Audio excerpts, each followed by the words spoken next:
It's always been a little bit of an interest in getting a song, something like that.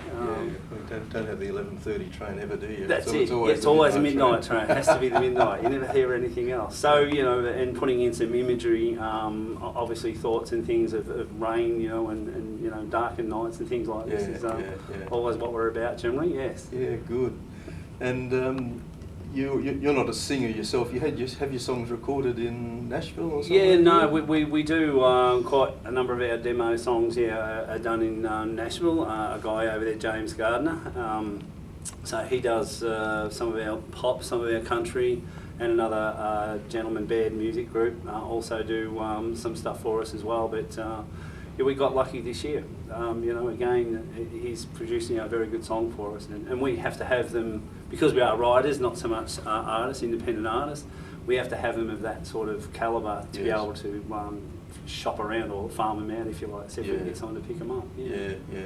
Have you had any luck with people taking them up? I haven't pushed this song in particular. I really hadn't had time. I moved back and thought, well, it is a good song, and even by our standards, I was impressed with it when it came back, and so were a lot of other people. So we'll yet to push this one around a bit and see what comes of it. Yeah, well, it's certainly a rousing sort of an upbeat song, isn't it? It is. Yes. It's really great to listen to. As for the melody that goes with those great lyrics, how did that come to you? I suppose it's nearly the first thing in there. As you say, you're thinking of hook lines, you're thinking of how you're going to develop your song and write it up. There were a number of different songs. You might hear Kelly Pickler had some songs out that were quite slowish, if you like, but I like certain parts of it, and you'll hear somebody else's song and someone from Australia, and you're sort of trying to piece it all together to say, how could I make that sharper or sound a lot nicer in the melody. So I'm lucky I've got a 12-string guitar, beautiful Maiden, which I'll be playing later. And it's got some beautiful noise to it, if you like. So when you play it, you can hear those melodies through it. Yeah, I was listening during the sound check. That really comes through. Yes, it does. The so jingle jangle. That helps me develop my songwriting a lot through, as I said, you're putting that melody in tune to it. Yeah. And understand Rick Hart is singing a song for you tonight. Yes. He's been here before, I feel. Oh, I think he has. In fact, he's the current songwriter of the year, and he's probably got about 12 hours to go before he hands it over. No, definitely. Rick was kind enough to come along and do that, and we do our best to put a bit of backing vocal behind it. I can sing to some degree, but it's not as sweet, I suppose, what it used to be years ago. So I focus on the writing part. And right. Yeah, so Rick and I, we've been good friends, if you like, from as a result of coming here to the Night of Nights, if you like, for the ASA. So it's helped us network with people like Rick, and you'll see Karen and Jacques and some other people here as well. So we've got to know those people really well. Yeah, it's been good. Yeah. So have you had Rick sing on any other? No, this is the first one, and okay. We're sure we're going to do a collaboration somewhere, so it'll come out somewhere. But we haven't started yet, but we will. Yes. Okay. Yeah.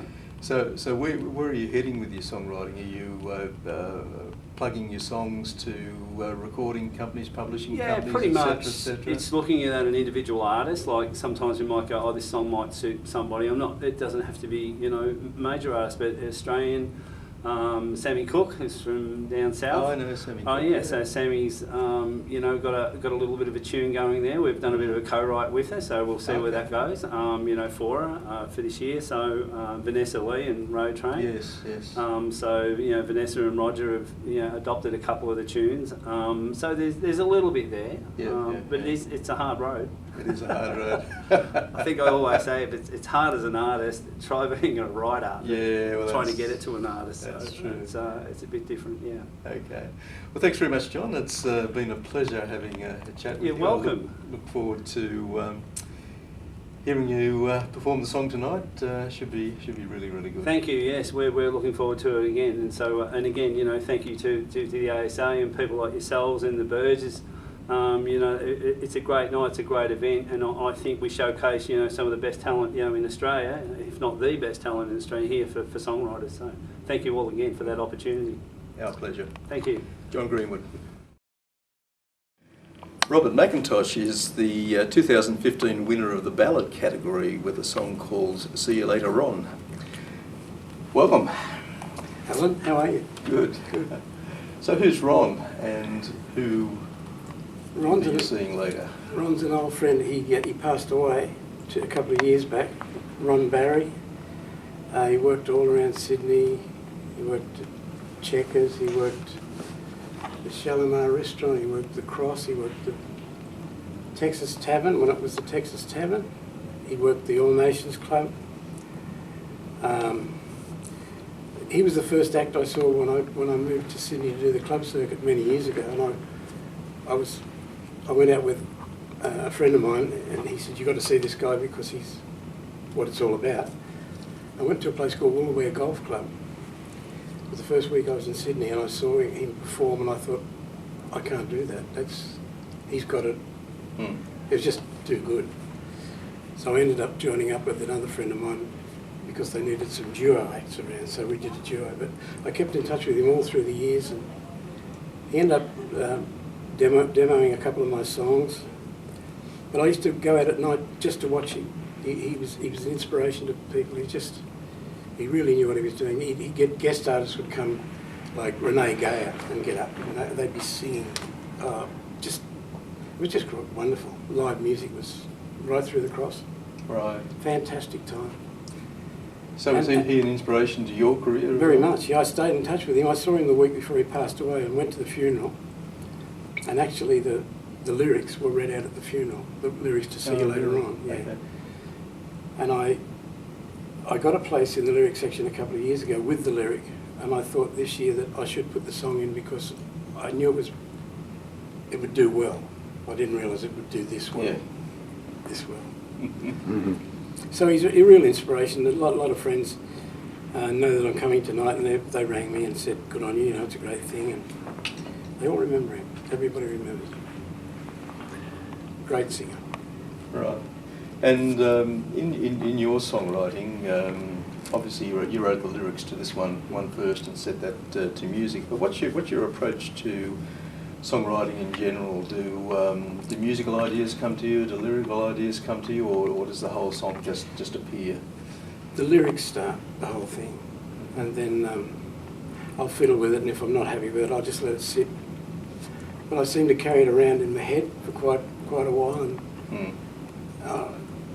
with the song I won the Rudy Bransford Award with last year, a song I wrote called "It Used to Be" about my boy passing away. It was never quite finished until I got to the stage where it was, and then I just simply put it down, guitar and voice, and submitted it, and it did well. Right. So I did the same with this one. I had all the idea. See You Later On's written about me going to the house and walking down the hall and looking at the wall. He had a little recording studio down the end of the hall, and on the wall were all these faces of people like Sammy Gahar, people that used to perform live at Checkers, and just people that Ron liked and Ron knew, and some were autographed. And down at the end of the hall was the mate and six string in the stand where he'd left it. And then I come back into the main room, and he was very heavily sedated. He had cancer. I sat down and held his hand, and I knew it'd just be a matter of time. And that's what the song's all about. That's how it came out. So I went home that day, and I was thinking about all the good times, all the good times. And I knew he wasn't going to be there for very much longer. So so then a week or so later he passed away. Right. So I hadn't finished the song, I finished the lyrics. It was read out at the funeral, and then I decided to go ahead and finish.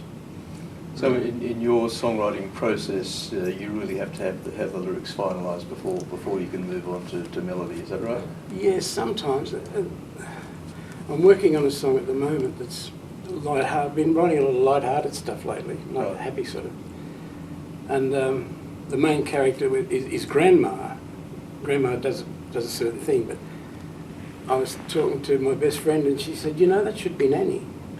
Because in the family there's lots of grandkids, and she has grandkids, and they call her Nanny, and someone call the other Grandma, and they've all got their title, but it's about Nanny's picking up the pieces, because Nanny can, that sort of thing. Yeah. So, and that's fun. It's just fun. It's all about family calling up, needing something, and lighthearted, good. But that's nearly finished, and I guess I just had the idea. Nanny's picking up the pieces, you know. Yeah. Grandma comes around, tidies things up. Well, that's a truism, isn't it? It's it's so true. And what else have you got in terms of songs coming up? That's it at the moment. I've been pretty excited by these proceedings here, so very excited to win a place, to win a category, and very excited to get the phone call, and very nervous about being here. It'll be right on the I night. hope so. Okay, well, thanks very much, Robert. you, It's been great having a chat, and we'll have a listen to you performing tonight. And it's good to have an interview face to face. Last year was via email, wasn't it? We did. Yes, yeah, we did an article after you won the Rudy Brandsma Award. Yeah. It's a bit impersonal email, but it's got it all. good to sit down with you this afternoon. Robert McIntosh. The 2015 winner of the Rock Indie category is Q, with her song Heat. Hello, Q. Hello, Alan. Tell us a bit about the song Heat. Okay, well, Heat I actually wrote a fair few years ago, and as soon as I wrote it, it gave me the feeling of I knew it was a good song. You know, when you write a song and you're like, yeah, it's an okay song, I'm going to keep practicing it and see how it goes. This one, as soon as I wrote it, I had good feelings about it, and I seemed to get reflections from audiences too that they really liked it immediately too. And it's really my only song that people cover and request at gigs as well. Right. Everyone loves to hear Heat, but I think it's because it's so energetic and also it's so relatable. I think everybody can relate to this feeling that I'm singing about in Heat. Right, and can you explain what that I feeling thought you is? might be. Yes. I thought you might be getting there. Well, it's all about falling in love, Right. and that moment where you certainly know how you feel about this person, but you have no idea how they feel about you. And so you've got all these emotions running through you, and just a dire curiosity to find out what they think about you. And then it kind of goes into, well, I've asked them how they feel, and they say that they feel the same thing as I do, but I don't know if I can believe you. Are you just saying that? What do you want from me? But it's mostly about desire. It is about sexual desire and lust and being really in the moment and being confused as to if you should really be feeling this way, if it's appropriate, and the excitement of new love. So is this a personal experience song, or is it It just, is actually, yeah. I write, all my songs are based on what I'm going through at the time. Yep. Usually. It's my vent, it's my expression. It's how I express my emotions. That's why I write so many songs. Because you have so many emotions. Because I'm a very emotional being. This little one over here, little Piscean. So definitely this one was written in the heat of love, of new love forming.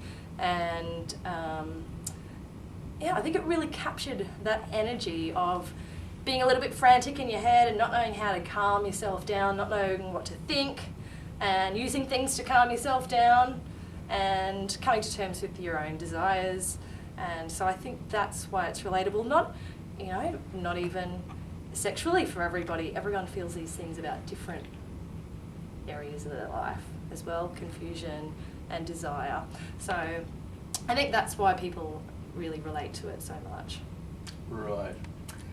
So you live in the heat of Alice Springs, don't you? I do. How's that? Perfect link, that's Alan. Nice. Segue. Nice one. Straight in. Yeah. I do. So, live so in what's it Alice like there? Springs. It is hot, and it is dry, and it is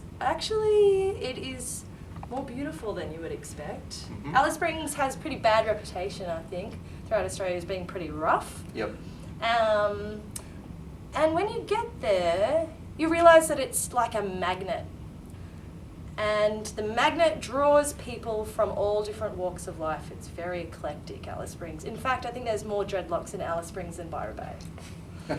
There really is. And there's a really good music scene there as well. Really? It really is. Even though it's a small town, there's lots of different types of music being played and supported. And, of course, lots of Indigenous sounds as well. Yeah. And a really good local radio station, Karma Radio, who supports all the local musicians and run primarily by the Indigenous community. So it's surprising, Alice Springs. And it is a little bit rough at times. There's a lot of broken glass on the ground. You try not to go barefoot anywhere, but you can wear thongs anywhere, anytime. That's the beauty about Alice. And then you come to the city and you're like, oh, I better put some shoes on because they won't let me into the venue. That's right. So yeah, you can go anywhere in thongs, which is one of my favourite things about Alice. But it is a beautiful land surrounding Alice Springs. It's quite surprising how pretty the desert can be. I had no idea. I thought I was true surfy girl, and I wasn't really quite sure what to expect when I went out there. And I get blown away every time about the beauty. I think it's the stark contrast of the red sand and the clear blue skies, because you don't usually get very many clouds out in Alice Springs, and the beautiful, desert oaks everywhere. It's quite stunning, and I don't think many people on the coast get a chance to see Central Australia. So I feel very privileged to be out there with camels and the Brumbies and the Indigenous people who I work with. So Great. yeah, I'm very lucky, and it provides a lot of inspiration for my music as well. Okay. Yeah. So you're a performing songwriter. Whereabouts do you perform? In Alice, or do you tour around? Yeah, I do perform in Alice Springs. Unfortunately, Alice Springs has a lot of venues closing at the moment, but they do have a fabulous music club, Alice Springs Desert Music Club, and they've got incredible equipment that helps facilitate everyone to get up and play their stuff for open mic nights. Right. And so they'll have, hours and hours of people writing their name down and getting up and performing a couple of songs, and then they'll have a feature band as well that play. So that's held at Monty's, which is one of the best bars in Alice Springs. And then on the Gold Coast and Brisbane, Northern New South Wales, play a few venues here and there. But to be honest, having a band's really hard. It's a lot of work. And because I'm from Alice Springs and the Gold Coast, I fly back and forth, I haven't got a band at the moment. So I play a lot of solo stuff.